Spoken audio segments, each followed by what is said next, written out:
Cigarette paper সরবরাহের ক্ষেত্রে 25% সম্পূরক শুল্ক পরিশোধের বিধান থাকলেও তা মানেনি অর্কিড প্রিন্টার্স। এভাবে 2022 থেকে আড়াই বছরে প্রায় 83 কোটি টাকার রাজস্ব ফাঁকি দেয় প্রতিষ্ঠানটি। এমন অভিযোগ আনে ঢাকা দক্ষিণ ভ্যাট কমিশনারেট। যদিও অভিযোগ অস্বীকার করা হয় শুনানিতে। পরে এনবিআরের অধিকতর মতামত চায় ঢাকা দক্ষিণ ভ্যাট কমিশনারেট, তবে 1.5 বছরেও মেলেনি উত্তর। বিশেষজ্ঞরা বলছেন এর ফলে তৈরি হয় দীর্ঘসূত্রিতা। মইনুল হাসানের বিশেষ রিপোর্ট। তামাক পণ্য প্রস্তুত শিল্পের জন্য টিপিং পেপার আমদানি করে তা প্রিন্টিং ও স্লিটিং করে ব্রিটিশ আমেরিকান টোবাকো বাংলাদেশের কাছে বিক্রি করে অর্কিড প্রিন্টার্স লিমিটেড। সেই পেপার আমদানির ক্ষেত্রে শুল্ক কর পরিশোধ করে প্রতিষ্ঠানটি। তবে আইন অনুযায়ী স্থানীয় পর্যায়ে সরবরাহের ক্ষেত্রে আরও 25% সম্পূরক শুল্ক পরিশোধের বিধান থাকলেও তা মানেনি অর্কিড প্রিন্টার্স। 2024 সালের ডিসেম্বরে প্রতিষ্ঠানটিকে দেয়া 83 কোটি টাকার শুল্ককর ফাঁকির অভিযোগ আনে ঢাকা দক্ষিণ ভ্যাট কমিশনারেট। বলা হয় 2022 থেকে পরের আড়াই বছরে সম্পূরক শুল্ক বাবদ প্রায় 72.5 কোটি টাকা এবং মূসক বাবদ আরও প্রায় 11 কোটি টাকা রাজস্ব ফাঁকি দেয় ওই প্রতিষ্ঠান। পরে টিপিং পেপার ও সিগারেট পেপার এক নয় এমন দাবি করে নোটিশের জবাব দেয় অর্কিড প্রিন্টার্স। একই সাথে অস্বীকার করে রাজস্ব ফাঁকির অভিযোগও। যদিও আইন অনুযায়ী রাজস্ব ফাঁকি হয়েছে বলে মনে করে ঢাকা দক্ষিণ ভ্যাট কমিশনারেট। তারপরও অধিকতর মতামতের জন্য এনবিআরকে চিঠি দেন দপ্তরটির তখনকার কমিশনার মোহাম্মদ ফাইজুর রহমান।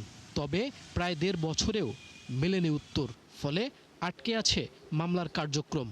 মতামতটা প্রয়োজনপূর্ণ কারণ হচ্ছে যখন আমদানিকারক একটা বিষয়কে নিয়ে তর্কিত করেন তখন সেই বিষয়টার এসআরও আমাকে নির্ভুল কিনা ন্যায় বিচারের স্বার্থে যারা এসআরওটা করেছে তাদের কাছ থেকে একটা মতামত পাওয়ার বাধ্যবাধকতা থাকে। ফিল্ড অফিসের মতামত অনুযায়ী আমরা ধরে নিয়েছি যে এটার ক্ষেত্রে এসডি আরোপযোগ্য। তারপরে বোর্ডের যদি ভিন্ন কোনো মতামত থাকে আমাদেরকে জানানোর জন্য, আদারওয়াইজ আমরা মামলা দিয়ে প্রসিড করব। এ বিষয়ে জানতে যোগাযোগ করা হলে বক্তব্য দিতে রাজি হননি এনবিআরের কোনো কর্মকর্তা। অবশ্য দেরিতে হলেও বিষয়টি পর্যালোচনায় আগামী মাসে এনবিআরের সেন্ট্রাল গোয়েন্দা সেল, মূসক, কাস্টমস গোয়েন্দা ও সংশ্লিষ্ট কমিশনারেটের সাথে একটি বৈঠকের আয়োজন করেছে এনবিআর। তারপরই নেওয়া হবে সিদ্ধান্ত। বিশেষজ্ঞরা বলছেন এরকম বিলম্ব হলে আটকে যায় সরকারের পাওনা রাজস্ব, তৈরি হয় দীর্ঘসূত্রিতা। কোনো একটা পর্যায়ে প্রক্রিয়ার ভিতরে গেলে একটা দীর্ঘসূত্রিতার মধ্যে পড়া এবং সময় মতো পাওয়া, সেটা রিপোর্ট পেতে দেরি হয়, এই জায়গাগুলো কিন্তু একই সাথে ভ্যাট কমিশনার এবং একই সাথে যার বিরুদ্ধে তাকে কিন্তু এক ধরনের বিব্রতকর পরিস্থিতির মধ্যে রাখেন। সুতরাং এর একটা আশু সমাধান দরকার এবং সেক্ষেত্রে আমরা মনে করি যে একটা স্বয়ংক্রিয় প্রক্রিয়া সৃষ্টি করা দরকার। পুরো প্রক্রিয়াটি যাতে ডিজিটালাইজড হয় এবং একটি নির্দিষ্ট সময় বেঁধে দেওয়া হয় যে 15 দিন বা 1 মাসের ভিতরে যদি কোনো রিপোর্ট না পাওয়া যায় তাহলে ধরে নিতে হবে যে রাজস্ব উচ্চ পর্যায়ে রাজস্ব কর্মকর্তাদের এই বিষয়ে কোনো মন্তব্য নেই বা বক্তব্য নেই। এদিকে বিভিন্ন প্রতিষ্ঠানের জড়িত মোটা অঙ্কের বকেয়া রাজস্ব আদায়ে দ্রুত মামলা নিষ্পত্তি করতে বিভিন্ন প্রতিষ্ঠানের সাথে আলোচনা চালিয়ে যাচ্ছে এনবিআর।